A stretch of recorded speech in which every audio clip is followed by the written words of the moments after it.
right. Good morning and good afternoon, depending on wherever you at. The time of this recording, this is episode 178 of the Restricted Zone podcast, and we with a two-man crew today. Me and my fellow co-host, Khairi. How you doing, brother? How you I'm doing? good, brother. How you doing? Virtual handshake, my guy. Man, all love here, man. It's good. Back in business. I'm back on the episode. Been real busy for me, but you've been holding it down with the Knicks tape. Sure. For all the Knicks fans out there, hey, tune in. We got 3 loyal Knicks fans on this RZP crew, man. We got Khairi, Lodge, and Rick. Yeah. Go ahead, Khairi, give a little rundown. Absolutely. We're 2 episodes deep. We've been trying to get Rick in it, but it's just been me and Lodge holding it down on these first couple of games. I think we did like the first 6 or 7 games of the Knicks season so far. Episode 3 coming this week. We'll be covering these last couple of games against the Bucks and the Pacers, and this upcoming game against the Sixers, man. And maybe we'll probably do another live reaction right after one of the games like we did last week. So be sure to tune in. We got some new stuff coming for y'all. We excited about it, man. Be sure to tune in, man. Like I said, each and every single one of us got our own respective favorite teams, but these guys are real passionate about the Knicks enough to where they have our own little series within the podcast. We're a big podcast. We cover a lot: baseball, basketball, football, college basketball. Tune into the top 10 freshmen, top 10 sophomore will be on the horizon too. Be on the lookout for that. So, check out the Knicks tape volume. I love the series. I tune in as a fan myself, even though it's our podcast. I love these guys' commentary. You guys will love it too. So appreciate it. Appreciate everybody that's tuned in so far. We need more viewers and need more likes. Let's go. Let's get it, man. With that being said, Khairi, it's an NBA episode. Feel like we ain't do one in a minute, man. We talked about the Cat Knicks trade, and that trade, definitely want to talk about that. Since 9-10 games in, we get a little discuss about that, but I'm gonna let you go ahead and bring it over, man. Take it over, Khairi. Yeah, bro. I want to start off talking a little shit to you, bro, because this looks like both your teams can't catch a break right now. I don't even know who you want to claim right now between the Sixers. What did I say about Paul George though? Like I've been telling, if you're a casual, you was excited about Paul George. But us who really watched the game, we was looking at it with a side eye, like. Oh man, I was willing to even say regular season. I'll give him that because he just performs regular season. Mm-hmm. But even now, his injury and his body, and man, since he's been back, he's just. Man, he ain't shown the ability. He ain't shown really, and it's only been a couple games. He's coming back from injury. We gotta give him that. But if he's without too, I'd expect him to take over. I expect him to have a really showing out game. But it's taking a little while from coming out the gates, putting up like 14 a game right now. Like I'm conflicted on the 16. And now Maxey hurt. Maxey gonna be out a couple weeks with that hamstring injury, bro. What's going on? Man, you know what? I feel like this might be the basketball guys telling us to just blow this shit all up. That's what I'm seeing. Because it's a string of coincidences. Like first, Paul George gets hurt. Tyrese Maxey gets hurt. Joel still hasn't gotten back. He's beefing with a reporter. Well, which respectfully, we understand why. Hate that he had to do what he had to do, but hey, he's staying on business. Gotta respect it. But man, I don't know what's going on. Nick Nurse might start to look like an overrated coach. But I don't want to put that jacket on him. Rick kind of put that thought in my head a little bit since he dropped that little, in the group chat. And I don't know if he want to hate because he a Knicks fan and stuff. He's watching our demise. And I feel it too though because y'all defense ain't really take the step neither. And Nick Nurse is known to be a defensive coach. And at the same time, like Cody Martin ain't really been producing. He was struggling shooting from 3. I haven't really seen much of Yabusele consistently. Nothing you guys. Minutes. He really should be getting minutes. McCain finally broke out. He had 20 the other night. His possession against LaMelo the last. I like that. But the thing with Nick Nurse, bro, and it kind of leads to what you're saying, or what the masses are starting to believe that Nick Nurse being an overrated coach is. It might look that way because when he was in Toronto, he was known as being resourceful and having guys play that weren't necessarily stars and that weren't necessarily developed to this fullest potential, still having them able to play a role. Mm-hmm. And he brought a lot of guys along the way, like Fred VanVleet, Pascal. The list goes on. And even Norm Powell, when he was there for a minute, we'll talk about him going crazy for the Clippers soon. Clippers looking like, hey, man, I look like scrubs after all. But Nick Nurse, he not looking resourceful with the guys that he got right now, bro. And I know it's been hard, but I feel like that was his MO. He ain't really showing it right now. It was, but I mean, and then it's like playing devil's advocate here. I mean, hey, with stranger injuries like this, it's a lot of off the court stuff too. With like, Yeah.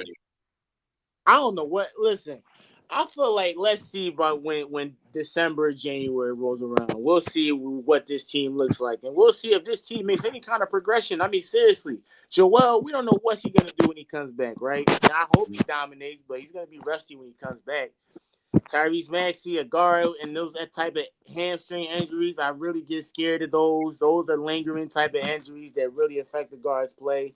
I hope Sixers don't rush him. I don't give a damn. Don't rush him. Let him come back when he feels the mobility and he can move. And Paul George is, man, I ain't a fan of Paul George. I won't even hide it. I ain't been a fan of Paul George since he left. Right. Okay, OKC. probably. Be honest with you. And listen, I see why people love him. Listen, Andre Iguodala called that man the second most talented. I don't know about that. He's a professional. Who am I to sit there and disagree with a professional, right? But the second most talented player behind KD, do you agree with that? I want to get your thoughts on that.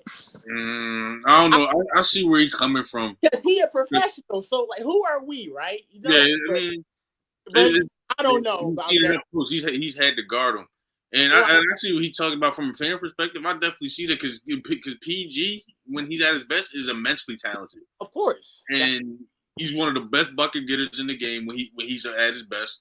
One of the best defenders in the game when he's at his best, and athletically, even though he lost it a little bit as he's gotten older, it's still there, and he still shows flashes. And I think the thing that's made him such a popular player, and a lot is still something guys are holding on to from his Pacers and his, like you said, his OKC days. I think his Pacer run was because he was like, man, like he still had that explosiveness. Pacer PG. Mm-hmm. Now I'll go hell and back and argue like he was probably the second best player in the East, probably top 5 player in the East, and you can argue wherever you want to put him on that list, but he was worthy of that. And don't forget in OKC, he damn near had an MVP and DOY season. He did. And but he got back to LA, and the thing that has been, bro, is he's underwhelmed when it's come to playoff performances and leading a team somewhere meaningful. The Clippers haven't been anywhere meaningful, so that's why when you mentioned, bro, when the move happened and he went to Philly, it was kind of like I felt the same. I felt like people was overrating it, like people was overrating it because they don't take it nobody took into account that he's always hurt and Joel always hurt. Yes. And then not to mention you got a budding player in Tyrese Maxey who's starting to expand his game and take on a bigger load. Like where does that where does that leave him? Feel me? Listen, no one can you don't sacrifice the progress and development Maxey's been going on. I don't care about you prioritize that young man right there. He's our future. Not even Joel's our future at this point. Joel, I think Maxey's the Sixers' future. How much longer you think Joel got with y'all at this Man, he got this. I'm going to be real with you. Me and Kendrick never been on the same page on this. If you guys know fellow RZB, smartest man on the podcast, how he introduces himself, we've always go back and forth whether or not the team should blow it up or not. But we might be in agreement for the first time. If Joel doesn't do anything this season, let him go, man. Trade him to wherever he likes the next, seriously, man, because we can't keep doing it no more. But what it killed me, Khairi, is if when we trade him, he'll just be a complete different animal. And that's the thing that it killed me the most. I don't think so. You don't think so? I think he'll be the same dominant player he is, but I think he'll still gas out when in May when it's time to really play playoff basketball. And I just don't see it. It's to existence because we're still so early. But man, if they don't make any progress, Khairi, I'm gonna be real with you. Maybe it's time for Joel to leave. Maybe it's time to give him. Let's start over. Let's have Matt. But I don't know we don't have the capital draft picks to really do that. No, and I don't think y'all We're give stuck. up on the I don't think y'all give up on the PG and B experiment that fast. That to be honest with you, because y'all invested a lot in them too. Man, and PG specifically picked y'all over the Clippers, bro. I feel like that's a long-term move, and that's something he'd want to make happen and make something meaningful happen out of that. Joel Joel is what, 30? They're 30 years old? Is he 30 or is he 31? Like 28, 29 probably. Joel's 30 years old. He's going to turn 31 in a few months in March. Okay. How many years are we going to have with Joel? He's already such an injury prone already as it is. Yeah. That's where I'm at with Joel. Because he's like, availability is your greatest ability, man. I don't care if you can average 35 and, man, when we need you, you're not there, man. And it sucks. And we're tired defending this guy, Reed. I'm tired of defending him, man. It sucks, man. I don't know what to do anymore.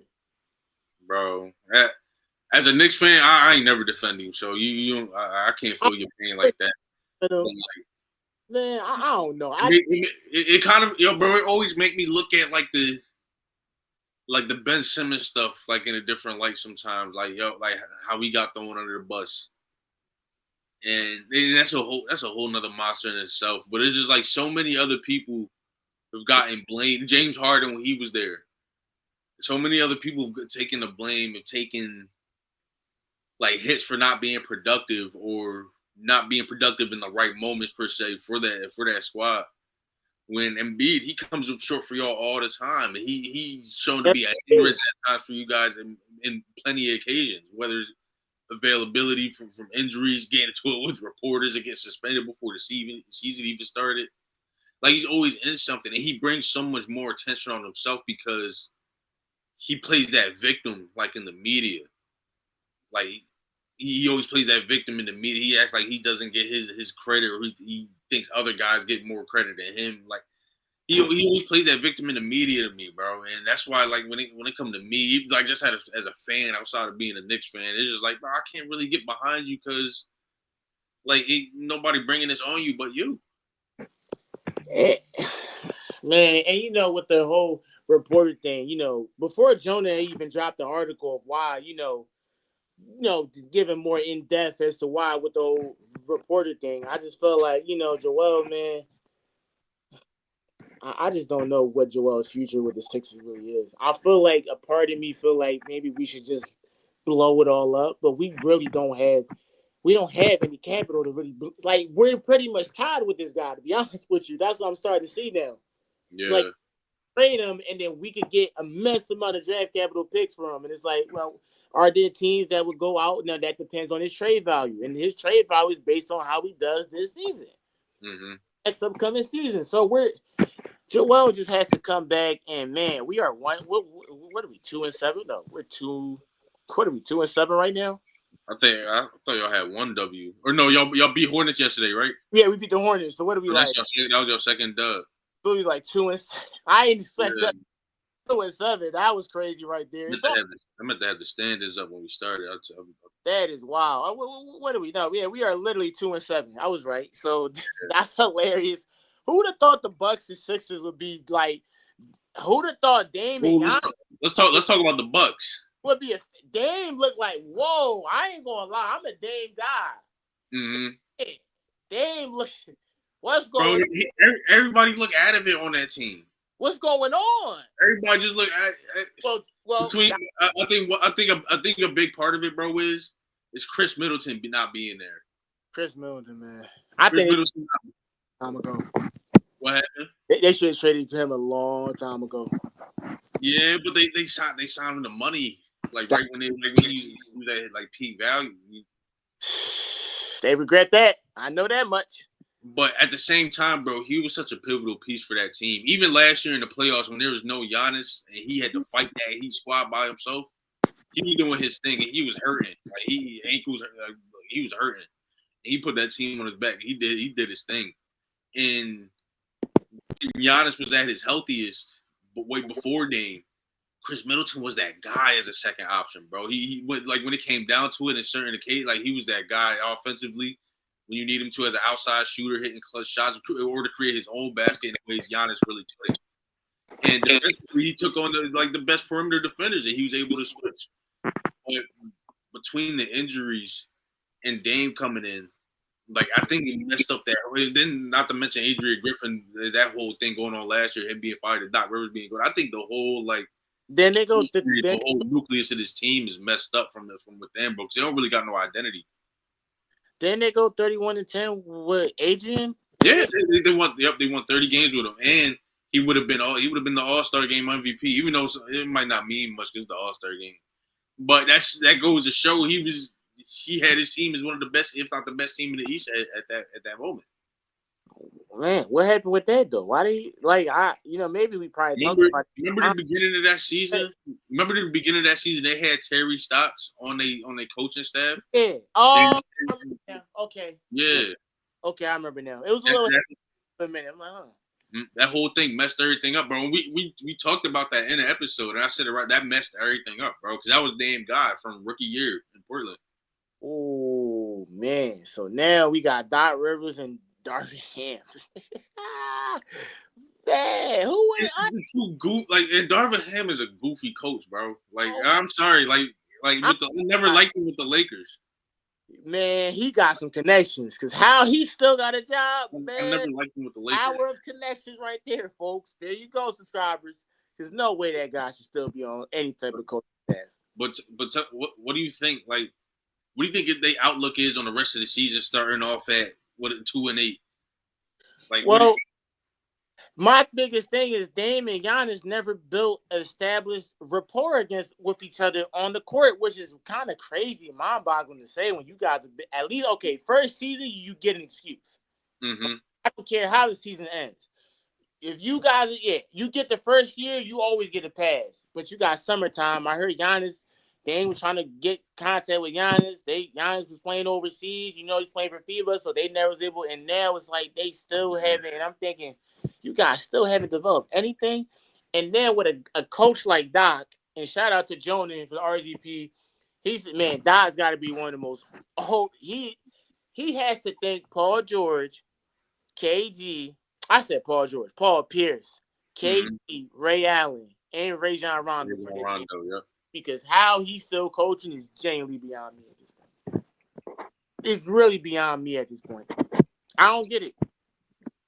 He a name, but he a hot name. No, that championship holds so much weight. It do. Like Chase. But even I feel like it hold a lot of weight, even for the players that win the championship, like KG, PG. Yeah. Outside of Ray, that's not Ray and Rondo's only championship, but that's KG only championship. That's Paul Pierce only chip. That's funny that who'd have thought Rajon Rondo would be the one with the most rings out of those three. Yeah. Not one as a Lakers. But Rondo game was built for longevity, though. Rondo game was built for long, and he's coaching. Is he in Milwaukee? He's coaching. I think he's assistant in Milwaukee. You lying to me since when? I'm pretty sure I seen him on the bench in Milwaukee, bro, on the halves. And knock it off, dude. Let me see. I hope I'm not, because Doc there. That's that connection. Oh, no. He ain't coach. Man, I'm about to say, because no way the Bucks would be that poor. Nah, Rajon. I would rather have Rondo as a coach than Doc Rivers. If you was up to my personal, if I was on the personnel, I would choose Rajon over Doc.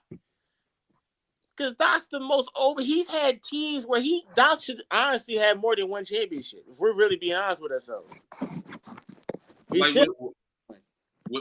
Those Clippers teams. That Celtics team ran into the Heat. Them Clippers teams ran into the Warriors. Man, like, there's a couple series they could have, man. Like, but they broke down. They broke down. They melted down, literally. That's why it's so. And it's like seeing Doc now. You got two superstars, and you like the fact that he got a negative record with them, and you're struggling. Like, come on, that has to say something about Doc, man. It has to say something.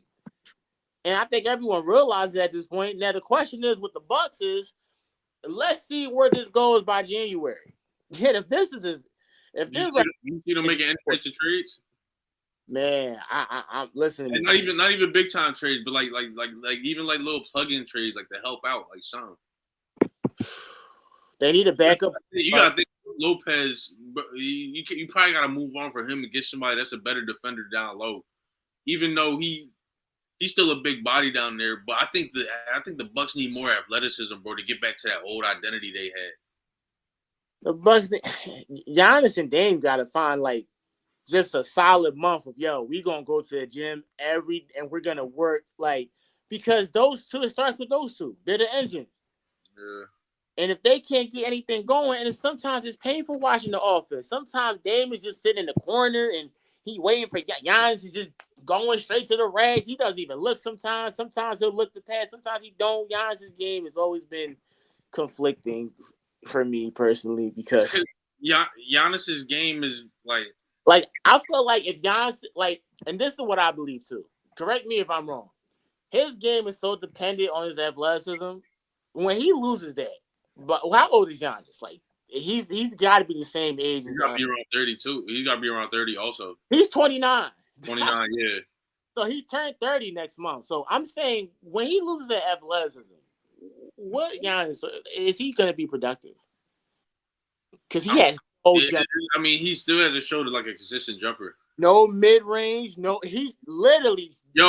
And that reminds me. Me and Elijah have been saying for the longest, bro. If this man was to get a turnaround jump shot, like a little post, like little turnaround jump shot from the post, he'd be unguardable. Like nobody's blocking that. Nobody's getting in view with that. Nobody's contesting that. Nothing. His wingspan, length of his, you see how long his arms is? Yeah. Oh man. He don't got a go-to move as far as getting a jumper off. That's why it's a lot of getting to the rim and getting a lot of floaters or getting to the line. Nice. In transition, you can't sleep on him either. He's one of the best players in transition in the league. Defensively, Giannis is everything you. Well, he's not everything you would want because you don't have a jump shot, but man, he's everything is like a superstar. I guess a dominant franchise leader. Yeah, man, he has it. The leaders of a. But he been talking like he want to leave Milwaukee, man. You be seeing the subliminals he been throwing out there. I mean, his thing is he's a winner go. That's what it seems like his thing is. So what's Giannis' future in your opinion? Then? So what do you think? I don't think he leaving, bro. I don't think he's you don't think so? Nah. I'm confident. 1 to 10. About 67%.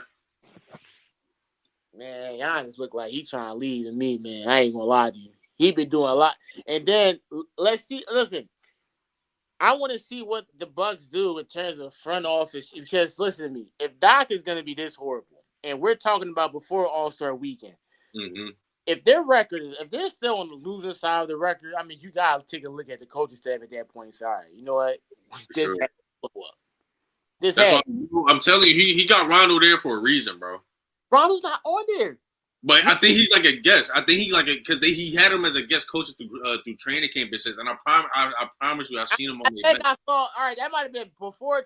Listen to me. I would be ecstatic if Rondo was to decide. I think Rondo would be an excellent head coach. Me personally, I think so too. Yeah. So if Rondo really is able to become, I don't think Dame would have anything to go against Rondo. Right? And Giannis would have no choice. I think Rondo's mind would be able to elevate Giannis' game, in my opinion, because Doc's not it. But how do you look at that situation, though, knowing how we seen Steve Nash go straight from, Steve Nash did have some type of Steve Nash has dealt with some bad cards, in my opinion, if I had to really be honest with you. He got dealt not egotistic, because Katie don't got an ego. Does Khairi have an ego now? I would say he doesn't have as big as an ego as he was going to the Mavs, of course. And then Khairi was facing a lot of scrutiny, and him and James Harden wasn't really meshing. So I think Steve Nash got dealt with some I try to give Steve Nash he got dealt with some bad cards, man. And then Khairi was the way he was talking before the season started. Oh yeah. I don't think we need. Yeah, you remember the comments he made, which was crazy. But I just feel like, I don't know, the Bucks no one thought the Bucks would be this bad, first and foremost, and they wouldn't start off like this. You'd have thought Dame and Giannis would have a chemistry with his points, and it's just not there. And the pieces, they got some nice pieces. They got the young guard, Andre Jackson, Bobby Portis. I love him. I like AJ Green. He's been one of probably the best 3-point shooter in the league so far. Yeah, they got a nice bench. They got a nice bench. They got Gary Trent Jr. They got a nice bench. But that was the only real off-season acquisition though. Him and Torian Prince. They needed someone. He's a decent shooter. They need a guy to space the floor for Giannis because Giannis is a straight go, take it to the rack. He's not even thinking twice, and he only passes the ball when he absolutely knows he can't make a move. Yeah, and he'll pass the ball, which Giannis has got to do better than that. Giannis should have practiced his post playmaking skills at this point. He should have been practiced that. But he's never. I don't know because he's so dominant. No one can really stop him. He also needs. I think what him though is he gets so crowded. He gets so much attention when he has the ball in the paint. That is hard for him to get that. But that's why you need. He's got to get plays drawn up for that. A lot of teams are playing zones now, or like playing like a lot of switch now. So it's just like he's not going to get the ball one-on-one on the block like as Giannis. That's not going to happen for him. So, but I feel like he need plays drawn up for him to get those type of shots, bro. Because I think he can make them. I think that'll make the game easier for him. So he's not going up against a straight set defense or a straight defense, all eyes on him all the time. Like, and outside of that, getting a spot up shot. Like semi league average, like 32%, like something like 33. That's probably what it is now. But he don't shoot them a lot. He shies away from it.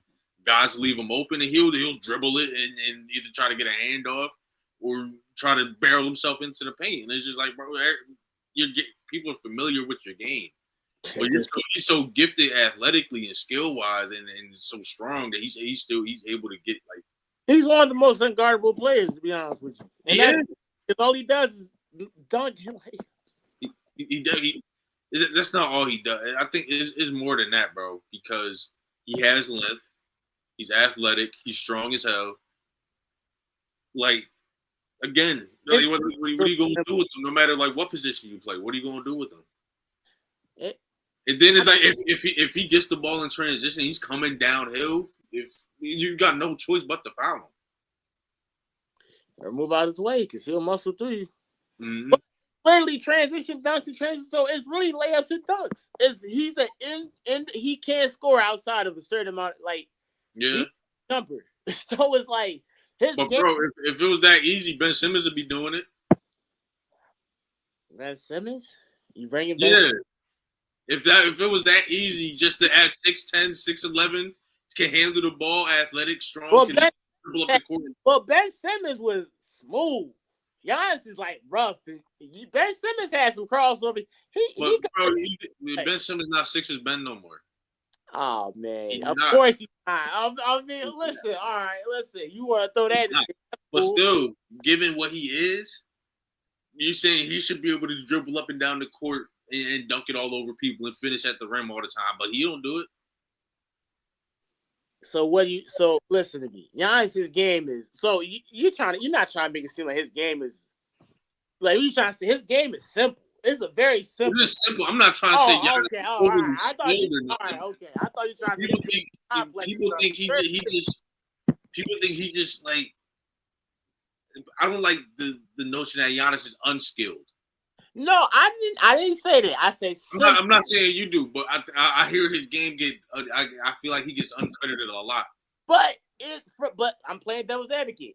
I can see why though. If you really like, it's not really some like far-fetched of a thing to say. But I don't want to say unskilled is too rough though. That is too rough. It is, especially when you compare it to what he was when he first came into the league. Oh yeah. No, Giannis is a lot smoother when he came into the league, to be honest with you. That's the crazy part. It's like he regressed. No, he wasn't smoother. He wasn't smoother, bro. He couldn't dribble. He couldn't shoot. Wait. I'm getting mixed up with Jabari Parker. Hold on. I'm getting mixed up with Jabari Parker. Yeah. Because people was thinking he was the one. Jabari was going to be the one out of them. With Jabari, I don't know why. I've always thought those two together because I don't know why. They looked similar in their rookie year. They look damn near similar to me. I don't know why. Yeah. But I don't know, man. I feel like Giannis' game it isn't fair to say that he's not skilled. I mean, he's got to have some skill to get to where he dominates the game on a day-to-day basis as he does.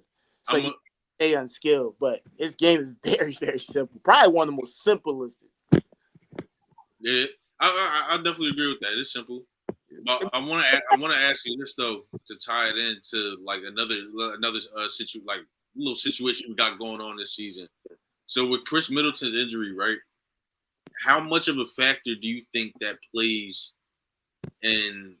I want to say Dame having that spacing or having that ability to create for himself. Do you think that plays? Do you think that plays like a huge factor as to where their offense is struggling the way it is, or do you think it's well, like? First, Dame just got listed out. He's out for tomorrow's game, concussion protocol, so he won't be playing for Tuesday's game. So there goes that. So, but I think Dame, depending on how long he's out, I think he should have a lot more flexibility. But it's like I don't know if you watch them play. It's almost like they don't have an identity. Like it's like Giannis playing. It's like you take a turn. Okay, you take it. All right, yeah, you do it. Or sometimes there's no. Middleton was part of that identity, though. He did make up a lot when he was healthy. He did make up a lot of that identity. Another thing is Dame's not a defender, and that sucks too. No, he tries every once in a while, but that's really not his thing. Once the screen gets involved, bro, he's done for it. Not hitting and get not playing defense. He's really kind of a liability. We're gonna be honest here. Yeah. Because he passes the guys is bricking shots. He is exactly. Yeah. He's 34. So like, I mean, there's those dads. So how long does he have left in his tank? And he's averaging 26, 4 and 6. Don't get it twisted on 44% field goal percentage, but man, I know for a fact I don't know if it's too early to say. Maybe if you want to give it maybe another year, maybe after this season, we'll come back to this and review it. But man, Dame and the Bucks looks like a pretty failed experiment at this point. Up to this point. That's another one. That's another one I don't think gets given up on too fast. But I could definitely see the leash being shorter, given Giannis is like how steadfast he is about wanting to play somewhere where they're gonna win. He's been chirping since all. Like I'm telling you, Giannis looking like he want to move, and he can't really move because he got 3 or 4 years left on his contract. Yeah, but force a trade. Mm-hmm. And somebody offered the house for him too. Someone will absolutely offer whatever. And the Bucks have. Hey, we want 6 draft picks. Got it. Mm-hmm. Giannis is worth that. So I want to tie them in because they're struggling. They're dealing with a big injuries all around because Giannis missed some games. You said Dame missing some games coming up. So they've been dealing with injuries too. The whole league has been dealing with injuries for real, bro. Because look at the Pelicans. Herb Jones, shoulder injury. Zion Williamson, out, hamstring. Jordan Hawkins, out. Zion. Like DeJounte Murray broke his hand first game. That's unfortunate. He goes to OKC, bro. Chet Holmgren broke his hip last night. Isaiah Hartenstein out. Jalen Williams out. They working with no bigs. Paolo's out. Like, bro, with so many injuries, like, who do you think is suffering the most? Like, with the losses that they took to their roster, who do you think is going to suffer the most and have the hardest time recovering? More loss that they taking because bro. It's so much more. Man, I mean, the Knicks still dealing with injury. We got Mitchell Robinson out. Pressure just went out. Like, Magic losing Paolo sucks though. That's just like that was the worst one. That's gotta be because he drops 50. Like he looked like he was. This is the year like Paolo is going to show everybody. Hey, y'all been sleeping on me these past 2 years. Mm-hmm. Yeah, bro, I watched him his first couple of games too. I'm mad I missed the 50 burger, but I watched him his first couple of games. He looking like Melo. He looked different, bro. He looked different. He looking like a stronger version of Melo.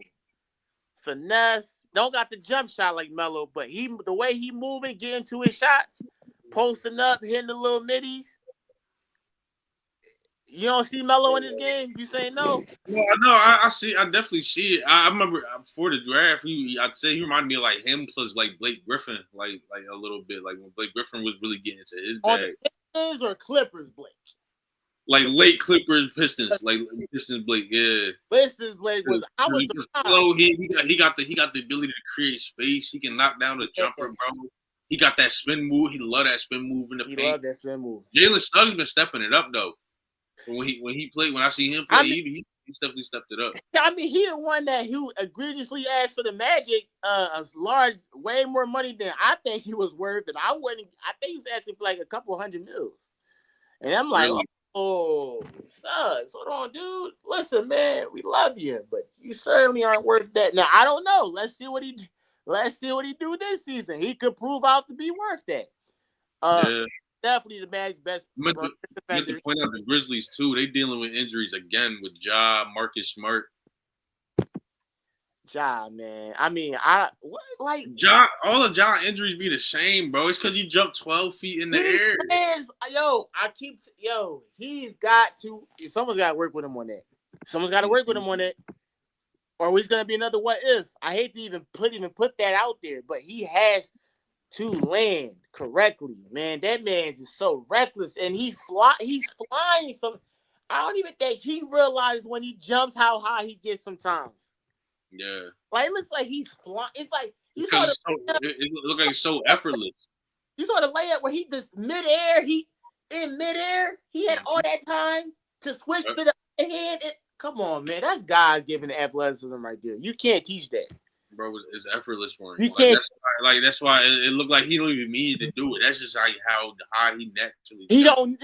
That's what I'm saying. He don't need to even go that high. Cause all that pressure and he's skinny too. Yeah. 80. Do he weigh 180? He don't even weigh 180 in my opinion. Let me double check. Fine. He's going like $195. Ja.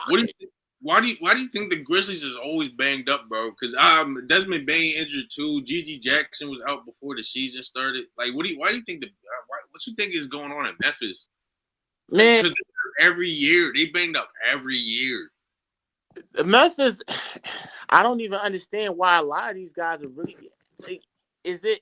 So I'm trying to understand. Is it some of these guys' diet?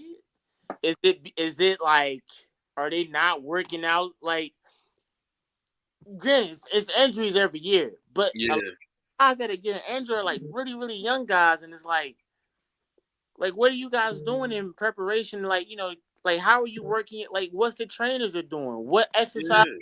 Like, what's going on? Because it's got to be more to it. Because Chad was just like, that was just an unfortunate. Paolo doesn't get injured like that. That was probably the first major, like, oh man, he's gonna be out for a while. Yeah, and it's an abdominal injury. Abdominal injuries are usually rare. Like, you see those in the NFL. Right. So that part. So there goes. So some of it's like, ooh, out of the order. Some of them is like, man, this guy's frequently been hurt. Like Zion, man, I hate that one. Yeah, I'm this close. I'm not gonna lie. I'm gonna be real with you. I'm this close to getting Zion. I won't lie to you. Yo, you think that? I honestly, bro, like going back to my question, I think they suffer the most with all the that they got going.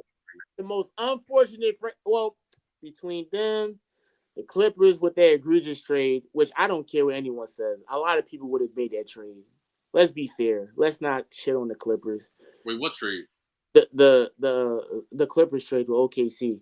Everyone shits on them for that, but hindsight is 2020. As much as I'm an OKC fan. The Clippers had their injuries with Kawhi Leonard. Like, my God, Kawhi Leonard's like, but listen, hindsight's 2020. But I didn't think Kawhi would be this unplayable coming in. Like, I don't think that anyone saw that. Mm-hmm. But that's what it is now. Yeah. And it was the Pelicans, man. They had, like, DeJounte got hurt the first. Like, come on, man. It's just CJ got hurt too. I mean, something's got to be up with either the trainer, the diet. These guys aren't doing what they're supposed. It just makes you appreciate LeBron James and the other athletes who, homie, they don't play about their health. They don't play about their body. They don't play about the nutrition. They don't play about thing, man. CP still out there looking spry. Yep, looking. 0 points and 0 for 6. I don't care. He's 40. Stop. Like, let's not trash the man. He followed it up with good games. He did follow with a good game. But people like to harp on that one the most recently. It's like he's still a point guard. They got to see that they not watching the team he playing with. He playing with a bunch of young boys. Like, cutting some slack, and that's impressive. 40 at 6 feet. Uh-huh. Come on, man. That's dedication. So I don't know these guys. I don't know what they do off the court. But man, I'm saying, are you really putting it all towards taking care of your body and doing what you're supposed to? I think the Pelicans gotta blow it up. I think they gotta blow that up, bro. I love because BI again is the lone soldier healthy playing. Like, and then they're not gonna pay him. They're not gonna. I don't think they're gonna pay him the money he wants. Well, they're gonna trade him because they're not gonna let him walk for free. Yeah, he gotta go. And I don't, bro.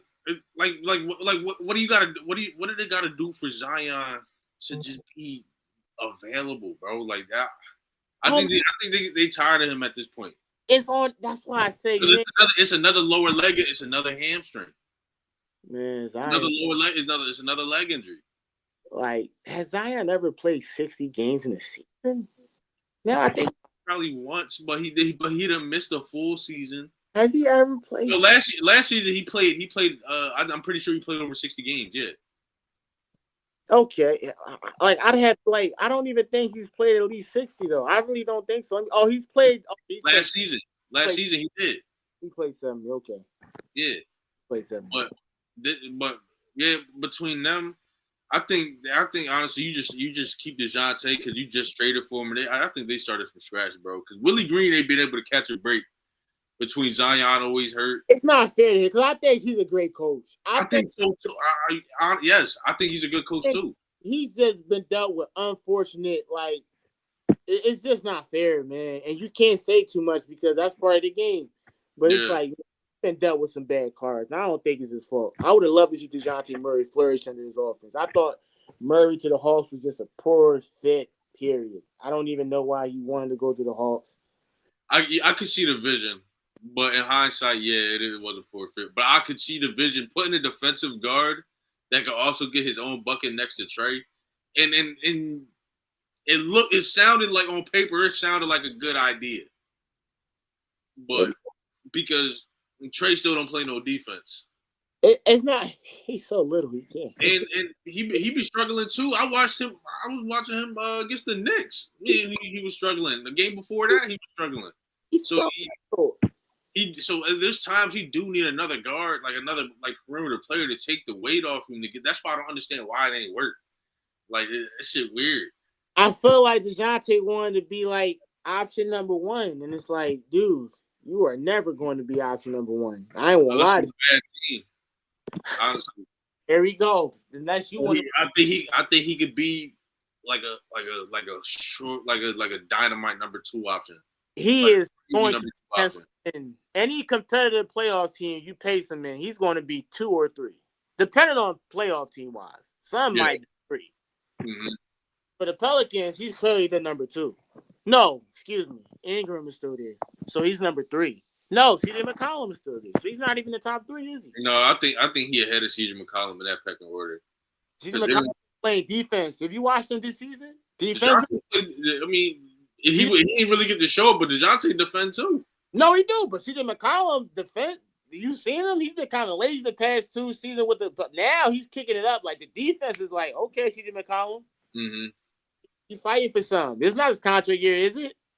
I'm not sure, but it better not be. He's been out too. Hey, my guy Herb Jones, bro, that one hurt because I was watching that game. They was playing with the Warriors. He the only other big man outside. He played big because they only real big man like Daniel Tice since they lost Val, and he out there playing the 5, bro, and he out there diving, still guarding the perimeter, diving for loose balls, and that's how he hurt his arm. He got caught up under Pajemski on the floor. The shoulder bent up. Trey Murphy, man, he's playing. Yo, I love Trey Murphy too, bro, but he didn't even get to play yet. What was his meniscus? Hold on, I gotta look. It had meniscus or an Achilles. I can't remember. Oh my god, man, he's been hurt, and I'm just saying to myself. He said he's probable for Monday. He could come back Monday. They need him. I hope they're not rushing him back because they playing BJ Boston at this point. He's been playing good too. Yo, you know what's crazy? He's been playing good though. I'm shocked. I ain't gonna lie to you. I thought his career was done after he got waived by the Spurs. for him. I He showed some glimpses. Like last season and whatnot, he showed some glimpses. Can he get a contract?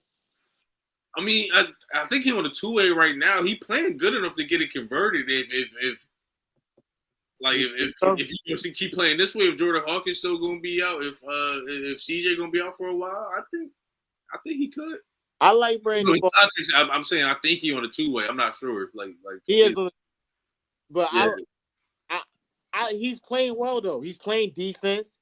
When I watch him play with the offense, he looks like a mature guy. He doesn't plays within the flow. You can tell he's been around some because he's been with some. He was on the Clippers for the majority of his career. He was under Paul George. He's under Kawhi Leonard. He was under he's one of those guys. So he had to pick something up. And a lot of people don't even pay attention to the G League. He was snapping in the G League with the Clippers. And my thing is, you gotta pay attention to that too because that's where their confidence comes from. And you might not see it. Even though we don't get to see it unleashed with the Clippers, we seeing it. We seeing it now with the Pelicans. And that reminds me of another guy, Musa Diabate, who the Clippers had buried on their bench last season. I just watched him. He's with the Hornets now.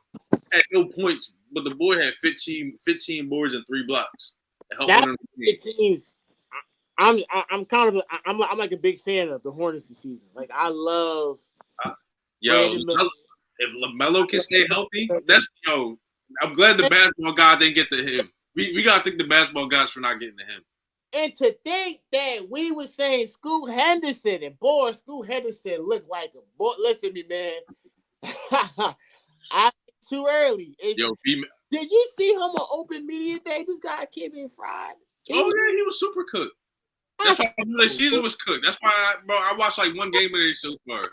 I was like, they super fried. I was like, that's when I officially. I'm sorry, man. Live's gonna see this and he gonna call me, bro. That's when I officially hopped on the B Mill wagon. I'm like, bro, we team B Mill with it, bro. I said, man, no way, boy. The Hornet, Michael Jordan made 2 right decisions. Mm-hmm. LaMelo was the obvious one, but man, he did not fall to the media of getting Scoot Henderson. Boy, Michael Jordan, you left this team in good hands. Mm-hmm. You did this team a disservice for how many years you had it running, but you did one last great thing before you left. So you get. I think they'll be even better too when Miles Bridges come back from injury. 3. Huh? That's the big 3. Yeah. Hello, Bridges. Mm-hmm. And not to mention, they still don't even got Mark Williams back. Nick Richards been out too. Still been holding it down. But before he went out, Nick Richards was He was hooping. Yes. He was hooping. It's like something clicked for him this year. Like, all right, I know what I need to do. Mm-hmm. This team. I think putting 2 young big men in competition like that really. One of them going to get the edge, and one of them going to get that motivation. It's been Nick, bro, because he sees Mark on the sidelines not playing, doing one-on-one workouts for what seems like 7 months. Like he's like, yo, I'm taking this dude's spot. Like he is that's what it seemed like was the turn on in Nick Richards, bro. Like, yo, I'm taking this dude's spot, bro. And I like Mark. I fuck with Mark since Duke, bro, and I think he's the best option because he's such a great lob threat. And such a great defender on the interior outside of his fouling. But he can't stay on the floor. He can't play. He can't stay on the floor. Mark can't play. And Mark has all the potential, in my opinion. Like, if they could I don't think he could play Mark at the 4. He doesn't have the ability to play the 4. He be talking like he can shoot. Remember in pre-draft he was saying they don't think I can shoot, but I can shoot. All right, I know, man. I'm like, dude. I was laughing when he was saying that. I couldn't believe him. Like, but LaMelo want to take like 7 threes a game, and granted he gonna knock like 3 of them down, but that's all going to him. LaMelo is an effing problem, bro. Bro, sorry to switch gears. Problem, bro. Sorry to switch gears, but listen. We be remiss not to talk about the 9-0 Cavs right now. 11-0. Now no. See, the Jazz had a perfect record at that point in time. It is 11-0. I'm behind my foot. No, it's cool. I'll be keeping on them. Mm-hmm. Now, everyone that was like Darius Garland, Donovan Mitchell couldn't work, that got shut up immediately. Mm-hmm. That's no one should even. You hear anyone talk about that? Look at him crazy because it's working beautifully. Yep. Kenny Anderson, great coach once again. You have to get highlighted. Kenny Atkinson. Oh, I see Anderson. Atkinson. Yo, what do you think is the difference with him and JB? Why is because they got the same team as last year? I look at what Kenny Atkinson did with the Brooklyn Nets in 2019. He let them play. Come on now. He let them play. Yeah, he let them play with D'Lo and them. He let them play. You right. Now I'm seeing him with that.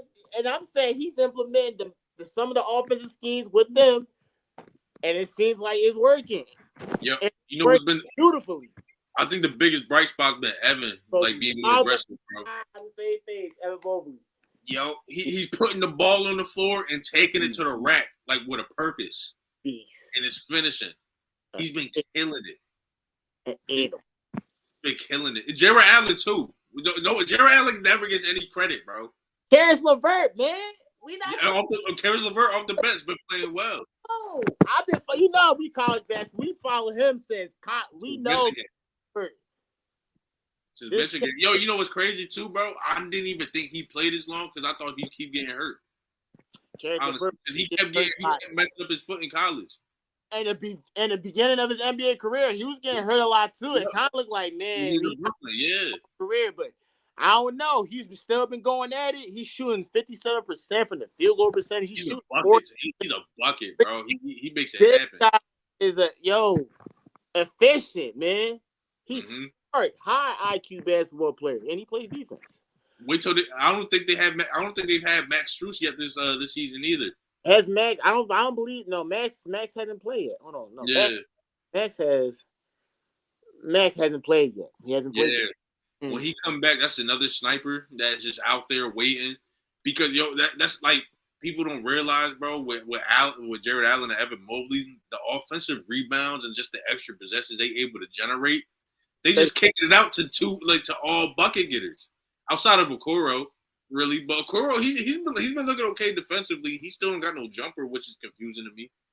But Cause I don't know though. I just feel like they are playing out of their mind though. You got to give them credit. If you watch them play, the offense is smooth. I think the competition of their schedule was a little weak. They played against some weak teams too, so we got to factor that in too. But they barely beat us. They barely beat us. That game pissed me off too. So it's a combination of a lot of things, but not to take any credit from them though. They got Darius Garland is playing like that man is He looked free, bro. I like that point you made with Kenny. He looked free. He is like Darius Garland is turning into one of my favorite point guards. I won't lie to you. I like the way he plays. I've always Darius Garland to me has always been like I like him, but I never loved him. Right. Now I'm starting to love him. Yeah. It was always I like Darius Garland. I wouldn't choose him if I had to pick out of my pick a point guard if you ask me. But now I'm starting to love him. Yeah, I definitely feel the same way because we never got to really watch him play too much at Vanderbilt because he got hurt. He did get hurt, that's true. And he took him a little bit to get on in the NBA with the Cavs and whatnot. Because remember he was in the backcourt with Sexton, and I was a Sexton guy from the rip, like from Alabama. It's crazy to think with that backcourt because I think that backcourt never got a chance to like really. Yeah, but I think it would have been shown to be too small. That's true. I mean, Donovan was only 6'3". He ain't that bigger than Sexton. He got like a 6'9", 6'10" wingspan though. Okay, boom. Okay, you got me. He able to play above. I think he's better at playing above the rim too. Because Sexton not really that explosive no more. No, Sexton was though. Remember he was, but he tore his ACL. Yeah, that's what, and that was game over for him. And he had never been. He's still productive. Don't get it twisted. I think that helped him in a way because he started to slow down a little bit. Like you see him with the Jazz now, he started to slow down and let the game come. He was playing like mini Russell. He really was. He was playing like Russell. Yeah. But he was a better shooter than Russell. Sexton can shoot, man. Not his first 2 seasons, he was awful. But that third, before he went down, But averaging 20. You know what Russ at least had though? He had that pull up midi in transition. He at least had that. But Sexton was getting. No, Sexton was getting better as a shooter. You're right. It's on 50% shoot before he went down. You're right. That last season in Cleveland, he started to go off. Or his second to last season. He all-star. And then his path just derailed ever since then. But he's still productive though, and I love that. And he's playing on a good, solid team with Utah. I think he'll be a hot trade target, like closer to the trade deadline, because Utah tanking it. I think Laurie will go too. Honestly, who Warriors? You're working it. Oh, Utah's definitely taking it. They tanking it. Because this draft class coming up, it's a lot stronger than the last year's. I don't think it's that super type of draft class that they're trying to pipe. Maybe the first top 10 picks are like, you might find something within those first top 10 picks, at least first 5. Like you're guaranteed, like you could find superstar, all-star, that could be that type. Yeah. But I feel like Utah is definitely trying to tank. They're definitely trying to tank. Wizards, you see the rookie? I have a hard time. Bub? Bilal. That's their name. Bilal not a rookie, bro. He in the second year. I mean the second year player. Bilal. You don't remember me on the Bilal train during the draft last year? Oh, he is going crazy. I called it. He's nasty. He's nasty. I'm excited. Like I'm like, yes. And Bub Carrington, he's playing a little bit, but his potential. Bro, that team's shitty. He need to keep playing how he playing. I like Bub, man. They got something with him. They do. Mm-hmm. They definitely do. Focus on his development. Yep. That's it. I think he could be their lead guard, like going forward. Absolutely. He could be their lead guard. He just, you got to work with him. You have to be patient with him too. Let him work through the mistakes. But see, the thing is with him too, bro, which I peep with him at Pitt too. He's fearless. He's fearless, and I love it. Fearless. He go out there like he don't act like a rookie. And you love that. You gotta be fearless, especially with your predecessor with John Wall. How do you best point guard? How do you feel about Keyshawn George, the dude with the rookie with the fro on there? I think he's been playing pretty good too. I saw he got that dog in him because he was trapping at Draymond Green, and with Draymond Green, hey, kudos to you. I love him already, and his game is very versatile too. And plus, he's a plug-in fit type of guy. He fits in with the Wizards scheme, so I think that's a guy they got to kind of get on the Bilal program as being like a Swiss Army type of guy, like. Because I think they got the length, they got the athleticism to be pretty good, like wing defenders. And you know what? Keyshawn George, he's not that good of a shooter because we kind of predicted. Yeah. And he's like shooting what? Let me see, like 38%. I'm just guessing off the top of my head. Last time I checked, 38%. I know if you're shooting 38, that's pretty good. 38% from the field goal. Oh, I thought you said from 3. I'm sorry, my fault. I thought you saying from 3. Oh no. Yeah. He can do that. Well, man, Bro, with these rookies, outside of Sarr, and I'll tell you different. I'll tell you why Sarr. But for all the rookies on Washington, none of that really bothers me because I think they gotta find their way. They gotta go out there and make the mistakes like that and kind of just go full steam ahead. He's got solid stats right now. What happened? He's got some solid stats right now. Keyshawn, he's averaging like 10. Like maybe 4 rebounds a game, 3 assists a game. Pretty solid. He finding his way. Yeah, a play.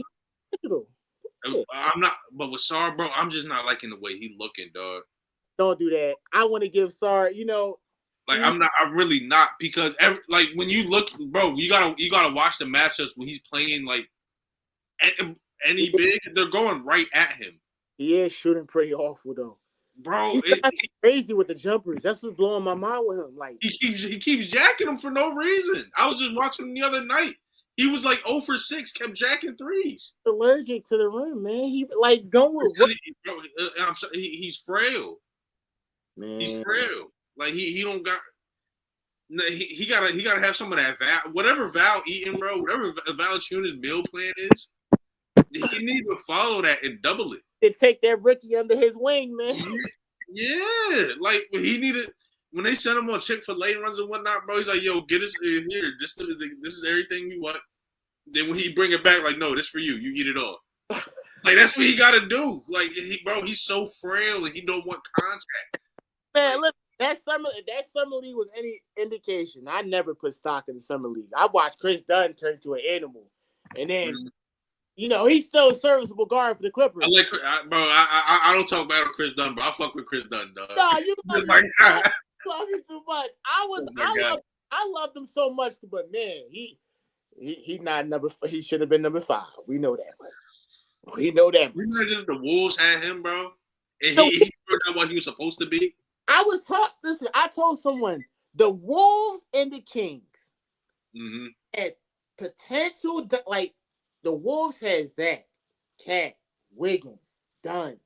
Now, maybe the coaching was just not the coach. Tom Thibodeau probably should have been the coach. I think it was Flip Saunders too, but he ended up having. God bless. It probably was Flip Saunders, yeah. I think it was Flip Saunders before your pass, yeah. And God bless his soul. God bless him. A great guy. Wonderful. But they got Chris out of there right after that for the Zach LaVine trade. It's like they traded away. Man. And then the Kings, remember, Tyreek Evans, Boogie. They had, who did they take again? Who was it? They took Jimmer. They took Jimmer one year over like playing them. Oh my God. Jimmer. But you know what? And I always say this, Jimmer came at the wrong time. Let Jimmer come in this league post 2015. He'd be an animal. He just came at the wrong time. The game. If he could defend, yeah, but they would have made him JJ Redick. They would just made him JJ Redick, but he couldn't even be that. Oh, whoa, really? He couldn't even JJ Redick? I think JJ Redick had a better career than Jimmer. He did. But Jimmer the Kings was a horrible organization. Let's be fair. The Kings was an awful organization. Boogie, I tell you. They couldn't develop guys. Look how they blew Tyreek Evans. He was a point guard. You put him at the 3. Why? Now, ridiculous. But those are two teams. And listen, I want to get on this last before we got to end it off just for the rest of the night. A lot of people are talking about like the Wolves and they like mad that Rob Dillingham isn't playing. And I'm like, now part of me is I'm like 50-50 with it. I'm saying Rob is 6 feet, 160 pounds. He's really a liability defensively. Let's just be honest, all right? And it's not his fault. That's physically built. Rob has been playing well when he gets in the little parts of the games. But the Timberwolves, and I'm trying to tell people, they have to establish the starting 5 chemistry.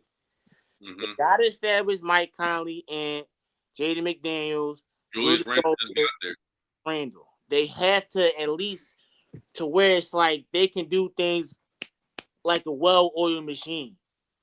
And then you bring Dante DiAvenger. Then you got Nickel, Alexander Walker, Naz Reid, Joe Ingles, And it's hard for Rob to get minutes. I don't think Rob's going to get minutes this year. I try to tell people that. Because that Dante trade Dante was supposed to be Rob's minutes. But Dante came in part of the trade, so he took Rob's minutes. Yeah. So what you think about just the Wolves and then Rob and just, your thoughts? My thing is, like, people mad at that, bro. It must be either new to the NBA or just not watching the season in general. Because a lot of rookies aren't getting minutes. Right. And a lot of rookies that are getting minutes aren't producing that well. Zach Edey. Say again? Zach Edey. It took him a while. He finally got his rhythm, though. But he's playing well now more out of necessity. Say again? Zach Edey, come on, man. That's the guy. But also Zachary Ricochet, we got to give him this the number 1 pick. 33 on y'all. He dropped 33 on us. Yeah, I watched it. We were salty. Check out Knicks Tape Volume 2. We talked all about it. How you let him drop it on y'all? Should be a shame. But the thing is, like, none of these rookies are really astounding scoring-wise. Or even playing time-wise. None of these rookies are getting, like mass minutes. Like, which people really shouldn't be mad. And the thing is, when these high players like the Timberwolves, I don't even think to have that pick because they were so good of a team. They weren't. I don't think they were supposed to have that high of a pick. They traded the Spurs, right? Spurs traded, and the Wolves gave future first round, like 2027, 2028. Yep. So that's the thing. So if he wouldn't win, so Rob wouldn't win that spot to the Spurs, he'd be playing more because they're a bad team. Look at Stephon Castle; he's getting minutes, even though he's playing okay. Could be a little in certain areas. I love Stephon Castle. Like I love Stephon Castle. He had a very good game against the Jazz. I watched the other night too. He's starting to find his footing a little bit more. I can see why with keeping him and trading Rob. I can see why. But if Rob he'd be getting more minutes because they're bad and they need guys to play. Whereas the Timberwolves, like you mentioned, they got their rotation set. They got who they want to have. They got their minutes for the guys that they want to have on the floor in certain parts of the game. They got that set. So there's really no space for Rob. And people should be happy because this gives Rob a year and other rookies too. If like I got a rookie on the Knicks that I want to get more minutes in. Pilot, man.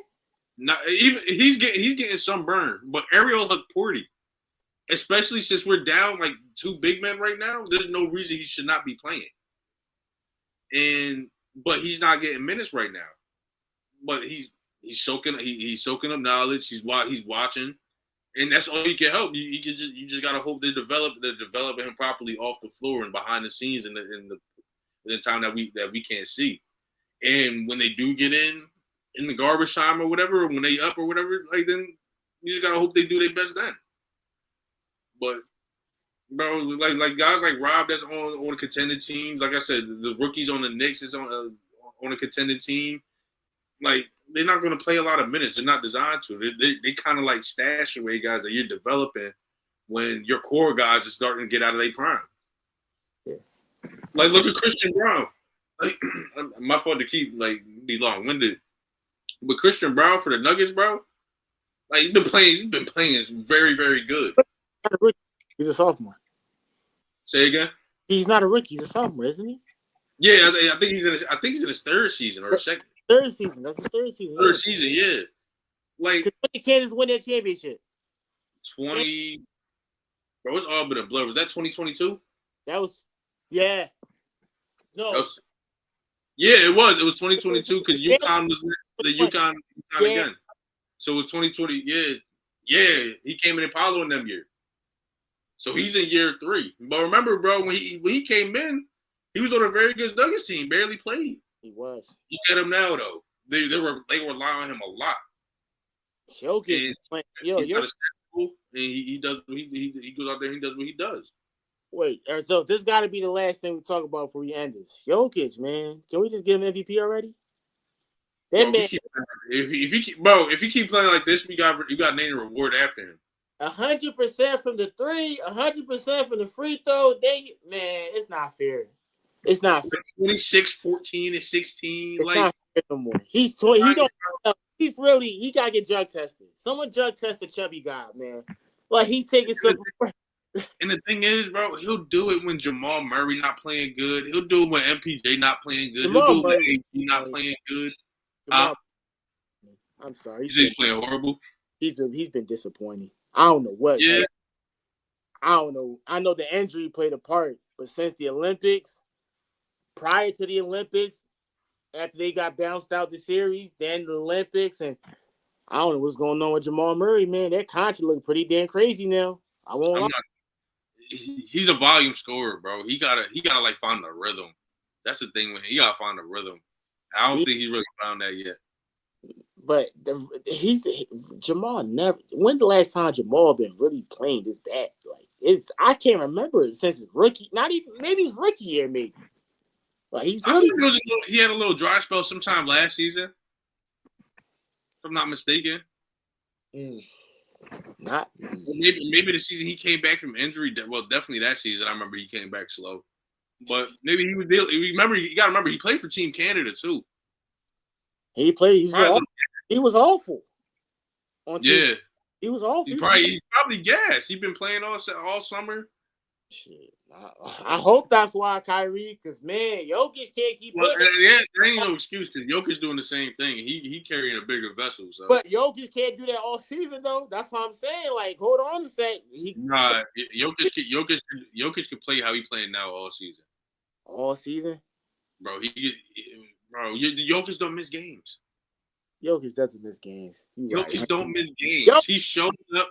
yo, Give me my uniform. I'm gonna drop this 30 point, 15 rebounds, 17 assists, triple double on your head. And we might win or we might lose. But hey, I'll be back tomorrow and I'm gonna do the same thing. MVP this guy, man. MVP. He might have to name the award after that, bro. Like he really drunk. Sorry, AD. Sorry, Shea. Sorry, Luka. It's Jokic. He's been playing very good too, though. But you know what? I don't want to give him that yet. Because I don't want to feel defeated yet. Let's wait till January. Let's see how we keep this up January, February. Let's talk. We gotta talk Lakers the next NBA episode because I like what I see from JJ so far, but I want to give it some more time. I want to see some more.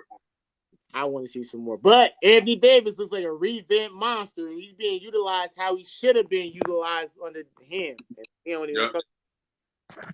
But Khairi, that concludes episode 178 of the Restricted Zone podcast, man. This is a great episode. I love this episode. Hopefully the guys and the fans and the subscribers enjoy this episode as much as we enjoyed recording this episode. I really love it. Khairi, shout out to you, man. Amazing episode.